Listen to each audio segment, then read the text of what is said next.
All right, today what we're going to talk about is function evaluation.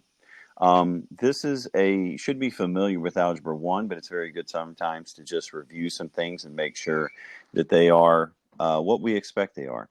So evaluating, again, that's a fancy way of solving, and then we're going to talk about functions. We're going to there's several families of functions, but we're going to primarily focus on linear and quadratic today.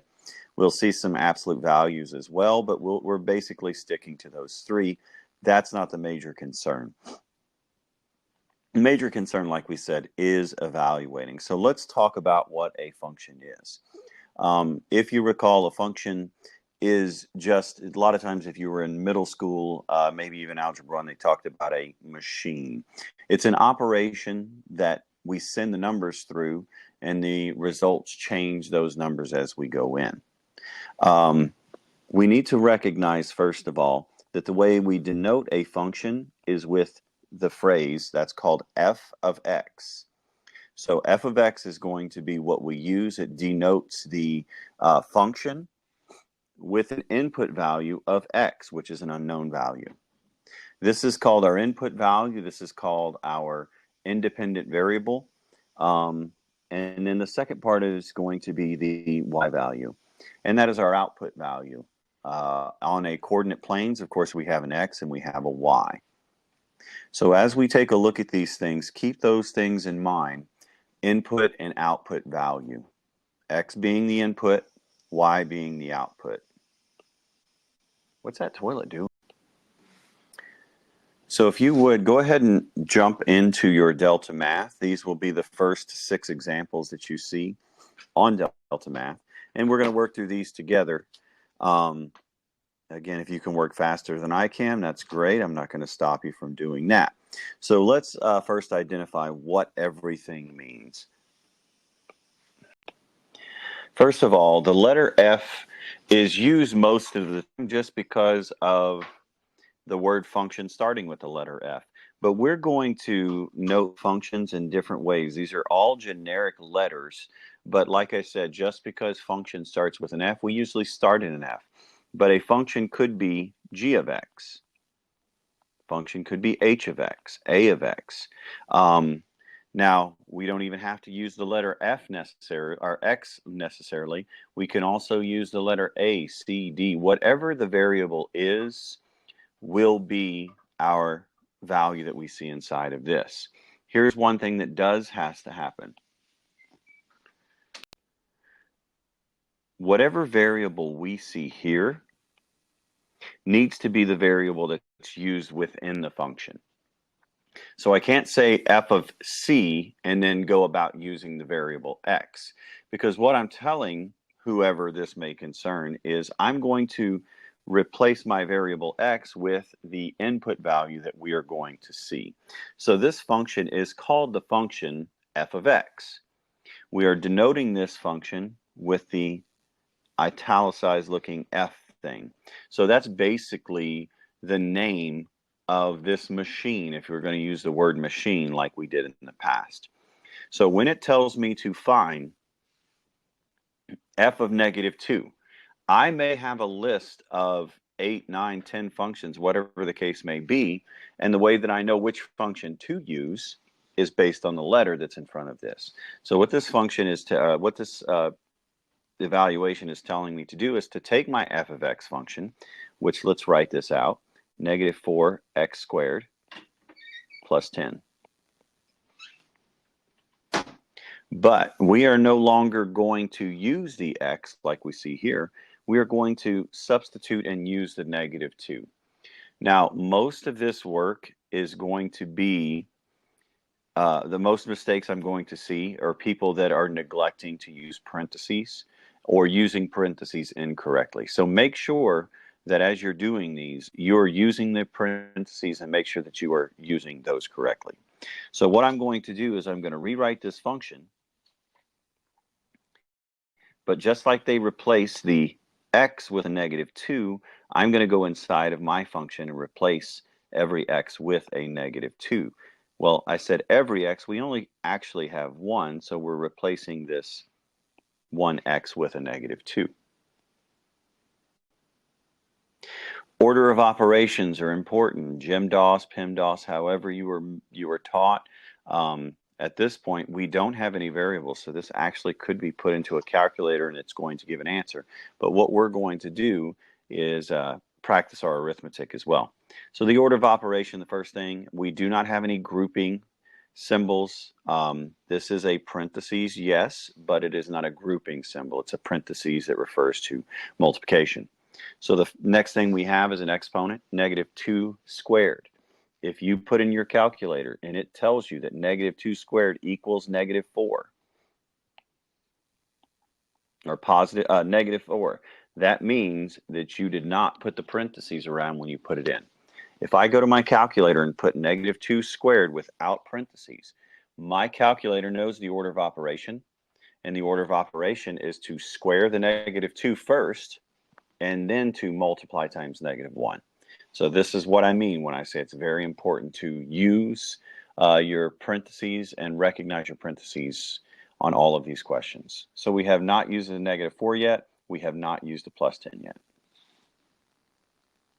So now, order of operation, we go multiplication. 4 times -4 is -16 plus 10 equals -6.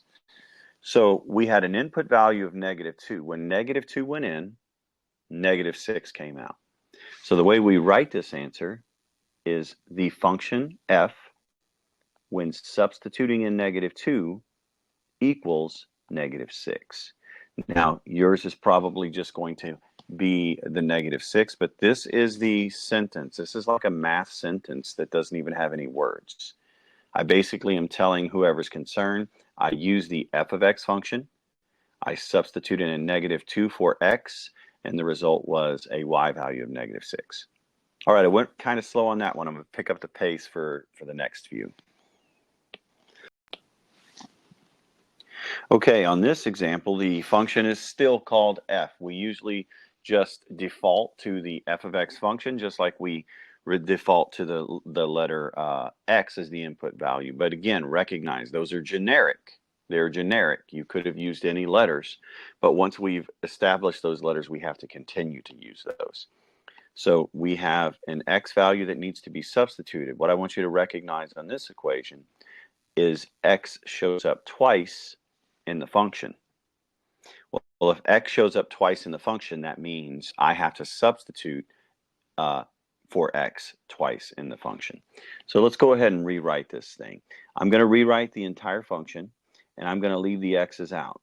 I'm going to just put parentheses. So the function says -3 times x squared minus 6 times x plus 1.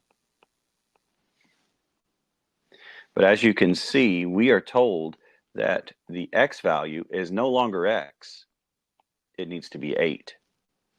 So we are going to go inside of here and substitute an 8 for each of our terms.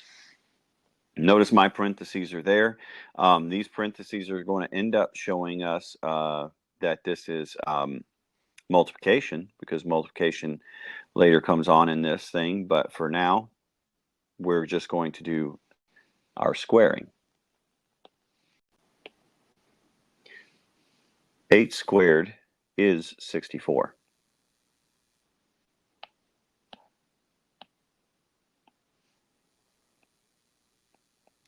And I'm going to go ahead and do the multiplication here, because the multiplication of -6 and 8 is not going to interrupt the multiplication that's happening in the front. So 6 times 8 is 48. We will not do the +1 yet, but we do need to keep our parentheses around the 64 because there is still multiplication that is about to take place. So now we're down into this, and -3 times 64 is 192. And we can do this math because, again, the addition is the step that we're on. So we're going to go ahead and do this step right here. So the last thing we're going to have is -192 minus 47. And the result is -239. But the way we write this is the function f Substituting the letter 8 results in an output value of negative 239. So in our third example, the function is displayed in the form of a graph. We're not given a function in an algebraic expression. We're given a function as 4 points on a graph. Remember a few things about a function. A function does have to pass the vertical line test in order to be a function. They can share y's, but you cannot share x's. Here's an example I think of when I have this. X represents time, which it always does, by the way, because time is an independent variable. And then Y is a place. You cannot be in one place at two different times. Excuse me, I said that backwards. You cannot be at two places at one time. So on my X values, I cannot have two Y's because I cannot be at two places at one time. I, however, can be at the same place at more than one time. You've done that today. Being in class today, you are located in Mr. Castill's classroom, so the place is the same, but the time is different. And tomorrow you'll be here again. We can have this interaction numerous times, but we cannot be at more than two places at one time. So our X's cannot be shared. Vertical line tests, guys, I'll tell you right now, you get into Calc 1, 2, 3, when I was taking those courses, the vertical line test was still the test that I used. If nothing is over top of anything, it passes the vertical line test, it has the potential to be a function.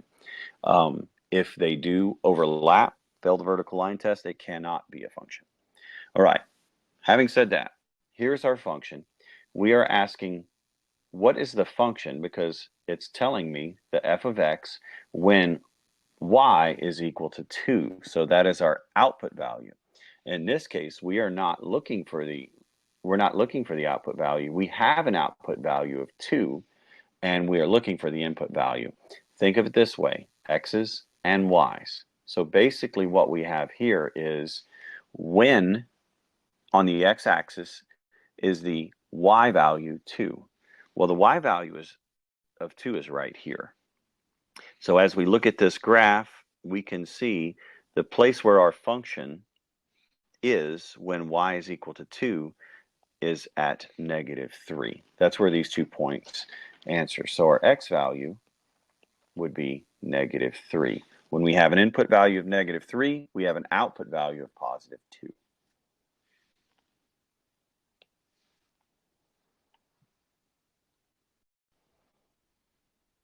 So take a look at this one. Are they asking me for the input value, or are they asking me for the output value? Remember, there's two parts. There's an X and there's a Y. One of them I'll have, one of them I won't. As you can see in this one, we have the X, so we need the Y. We have the X, so we need the Y. And this is telling me our X value is 7. The X-axis runs this way. If you ever wonder, if you ever forget which axis is which, they're always labeled. Here's another thing. If you ever get confused on positive and negative, the X is always on the positive X's and the Y is always on the positive Y's. It's not that confusing. You guys have been doing this for a long time. Where people do get confused is on the 3D coordinate. The Z will always be on the positive Z's. So if you run into those on your ACT, keep that in mind. Anyways, so this is telling me the X value is +7. Well, the X value is 7 right here. So we're just, again, going to follow that vertical line and see where our function is when X is equal to 7. So we trace up this line, and you see, and most of your points, all of your points should be lattice points, so they should not have weird decimals. So we can see that 7, when X is equal to 7, Y is equal to 5. So the way we would write this is the f of 7 equals +5. What you should be putting in is just the number 5.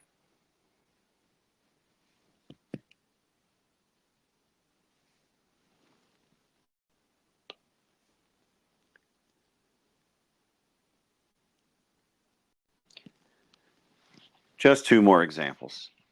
All right, so we have our function listed here. Notice this one's called h of x. Well, what does that mean? It doesn't mean anything. Doesn't mean anything at all. It just means that this function is called h. We are still using the variable x. So our substitution value should also be an x. So let's see what they're asking for. They tell me to solve for x. Well, that was nice of them. They didn't need to tell me that because this next statement tells me everything I need to know. Remember, there's two parts. There's an x and a y. The x and the y. Well, we have the y. It's -8. So we need the x. So what we're going to do is to come in here, and this is called the substitution method. You see this says h of x. This says h of x. So we're going to replace that with -8. Now we've created for ourselves a linear equation. We have one variable. It's very easy to solve for one variable. Having said that, please don't rush through these things. Take care of these simple things. Don't rush and miss something that you should not. So we're first going to move the 4. So we are left with -8 plus 4 is -4 equals -4x. Since that is multiplication between the -4 and the x, we're going to do the inverse of that, which is to divide. -4 divided by -4 is 1. So x equals 1.